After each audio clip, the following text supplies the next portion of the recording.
എല്ലാവർക്കും സ്വാഗതം. ഇന്ന് നമ്മൾ ഗോതമ്പ് പൊടി വെച്ചിട്ട് വളരെ രുചികരമായ ഒരു പാൽപുട്ടാണ് തയ്യാറാക്കുന്നത്. അതിനായിട്ട് നമ്മളിവിടെ എടുത്തിരിക്കുന്നത് ഗോതമ്പിൻ്റെ പുട്ടുപൊടിയാണ്.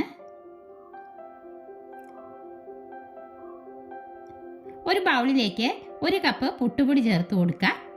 പിന്നെ ഇതിലേക്ക് ചേർക്കാനായിട്ട് 3/4 കപ്പ് തേങ്ങ ചിരകിയതും 3/4 കപ്പ് ക്യാരറ്റ് ഗ്രേറ്റ് ചെയ്തതും പിന്നെ നല്ല തിളപ്പിച്ച പാലും ഒരു 3/4 കപ്പ് എടുത്തിട്ടുണ്ട്. നല്ല ചൂടുണ്ട് കേട്ടോ. ഇതൊഴിച്ചിട്ടാണ് നമ്മൾ പൊടി നനച്ചെടുക്കുന്നത്. അപ്പോൾ പൊടിയിലേക്ക് ആദ്യം തന്നെ നമുക്കൊരു 1/4 ടീസ്പൂൺ ഉപ്പ് ചേർത്തിട്ട് നന്നായി മിക്സാക്കി എടുക്കാം.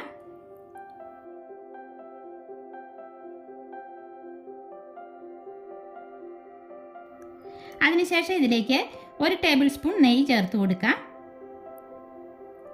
എന്നിട്ട് കൈകൊണ്ട് നന്നായി തിരുമ്മി യോജിപ്പിക്കാം. നെയ്യെല്ലാം പൊടിയിലേക്ക് മിക്സ് ആകത്തക്ക രീതിയിൽ നന്നായി യോജിപ്പിച്ചു കൊടുക്കാം.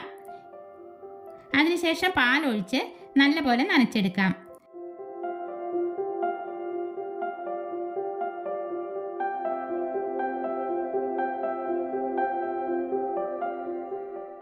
മുക്കാൽ കപ്പ് പാലാണ് നമ്മൾ എടുത്തിരിക്കുന്നത്.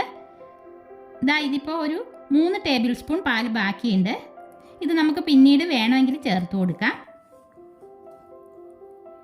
ഇനി നമുക്കിതൊരു 10 മിനിറ്റ് മൂടി വെച്ച് കൊടുക്കാം.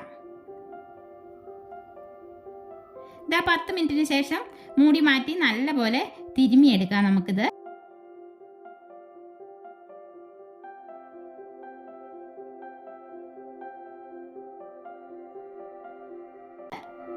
ഇനി ഇതിലേക്ക് തേങ്ങയും ക്യാരറ്റും ചേർത്ത് നന്നായി മിക്സാക്കി എടുക്കാം.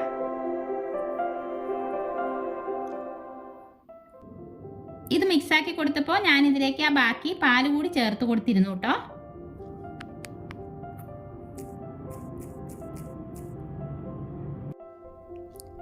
അപ്പോൾ പുട്ടുപൊടി നമ്മളിത് ഈ പാകത്തിന് നന്നായി നനച്ചെടുത്തിട്ടുണ്ട്. ഇനി നമുക്ക് പുട്ടുകൂടെ അടുപ്പത്ത് വെച്ച് കൊടുക്കാം.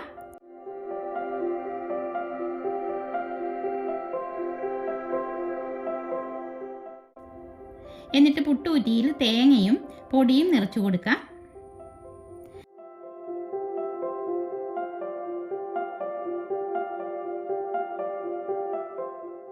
വെള്ളം തിളച്ച് വരുമ്പോൾ പുട്ടുകുറ്റി വച്ച് കൊടുത്ത് ഒരു 5 മിനിറ്റ് മീഡിയം ടു ലോ ഫ്ലെയിമിൽ വെച്ച് നമുക്ക് ആവി കയറ്റിയെടുക്കാം.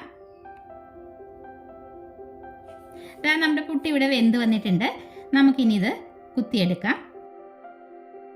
ബാക്കി പൊടി കൂടി നിറച്ച് ആവി കയറ്റിയെടുക്കാം കേട്ടോ.